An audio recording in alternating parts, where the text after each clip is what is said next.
Hey guys, Extrasify here. Welcome back to another gold making video. In today's video, I want to show you guys an amazing gold farming spot where you can earn easily 20 to 30,000 gold in a single hour, and you're mostly farming material items that will sell really quick. So guys, where we are is we are in Terracar Forest at the very bottom down here in the Firewing Point.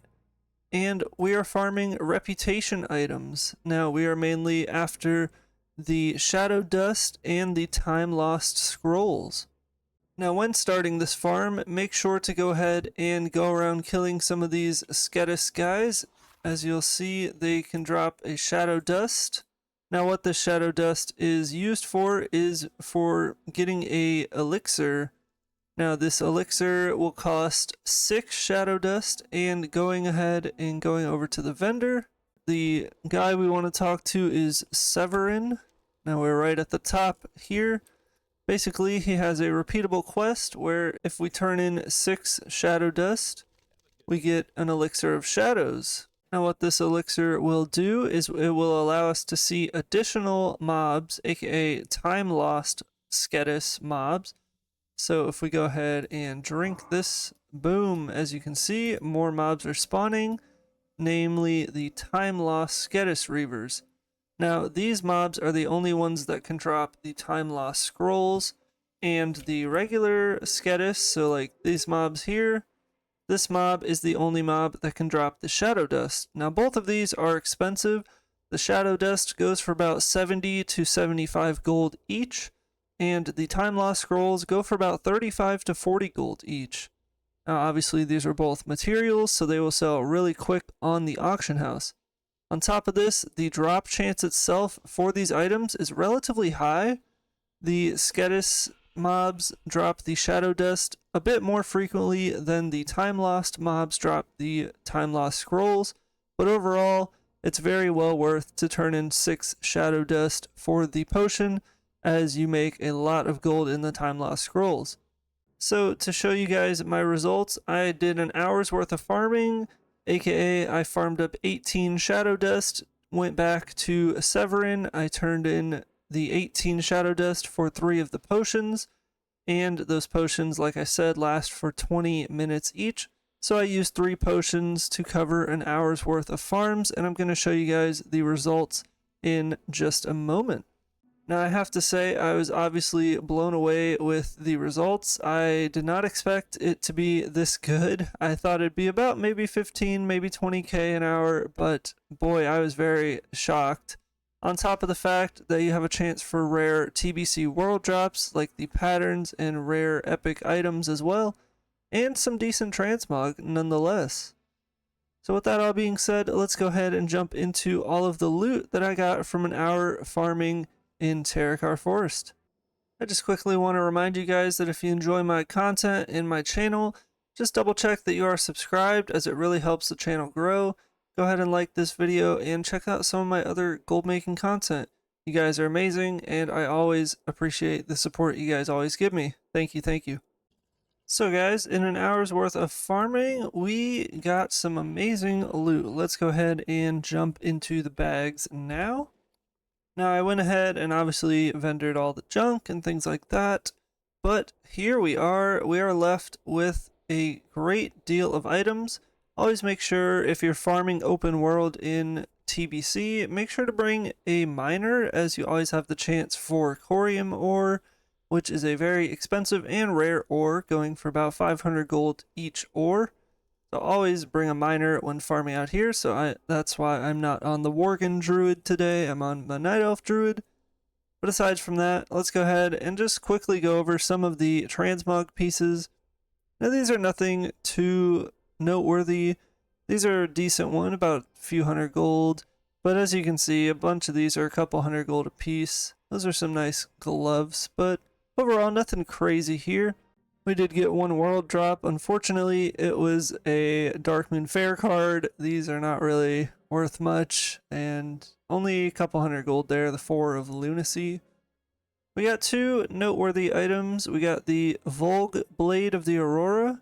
This was really nice. Quite cheap on my realm, but on region wide, it has about a 3,000 value. So definitely not bad there. It looks pretty cool too.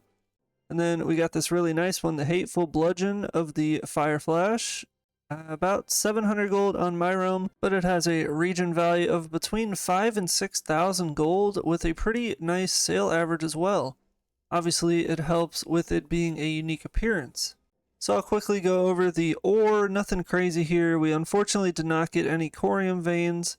We got 69 adamantite, 8 eternium ore, 7 fel iron ore, 2 modifier. Nothing crazy though. So, you know, maybe 150, 200 gold there.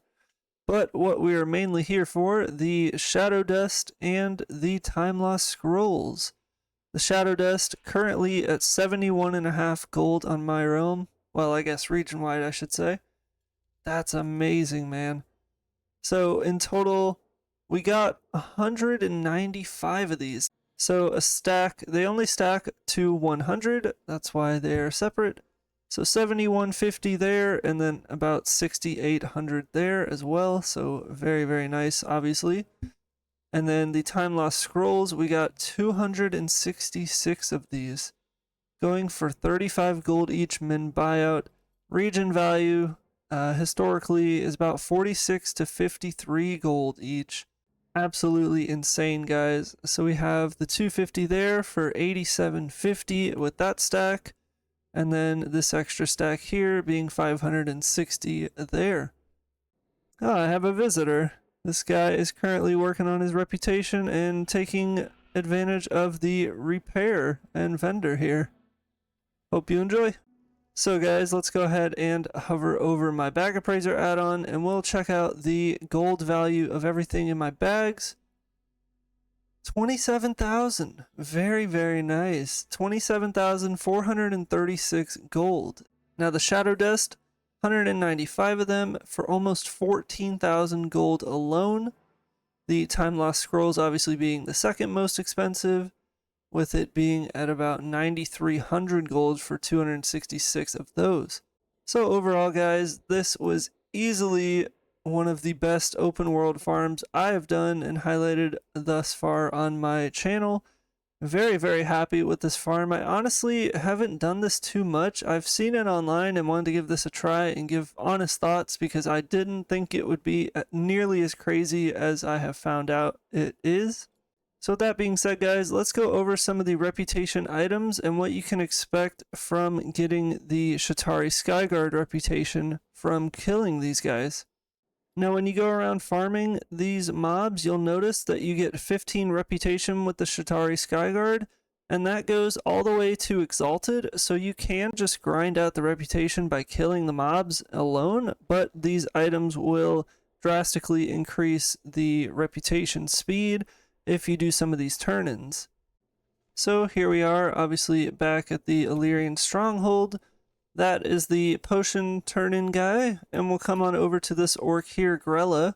This is a Shatari Skyguard Quartermaster. Now, the main thing that people will be after with this reputation is obviously for the mounts. Now, there are a total of 5 different mounts. As you can see, they look really, really cool. And as you can also see, I have these mounts. I did this way back in the day when it was much, much harder to do. But alas, I have the mounts and I very much enjoy them. On top of that, you can also get a Nether Ray Fry, which if you have Exalted Reputation, I recommend buying and selling this on the auction house as it can actually go for a decent amount. The Nether Ray Fry cost about 34 gold from the vendor, and on the auction house it is going currently for 1,100 gold on my auction house. It has a region value of around 2,000 to 2,500 gold, with a pretty good sale rate as well. On top of that, you have a couple nice little cloaks. This is actually a unique appearance. This one shares one other appearance. And you have the Shatari Skyguard tabard, and then a couple little trinkets. So obviously those aren't very sought after, but the fact that you have 5 mounts here and a companion pet is more than enough for a lot of people to be wanting to do this farm. And they'll look up how to gain reputation with this farm, and they'll see that you can use a lot of these shadow dust and the time loss scrolls in order to increase the speed in which you get the reputation. With that being said, I hope you guys enjoyed this gold making guide. Let me know if you give this farm a try, and let me know your results if you go ahead and farm for an hour. Hope you guys make a lot of gold with this, and I hope you guys also look at getting those nether ray mounts and increasing your reputation with them. Good luck with that. If you enjoy my content, make sure to check out my videos on my channel. I post 3 days a week, Monday, Wednesday, and Friday every single week, and I appreciate all the love and support from you guys. You guys are absolutely amazing. Good luck with your auction house sales, and I'll see you guys in the next gold making video.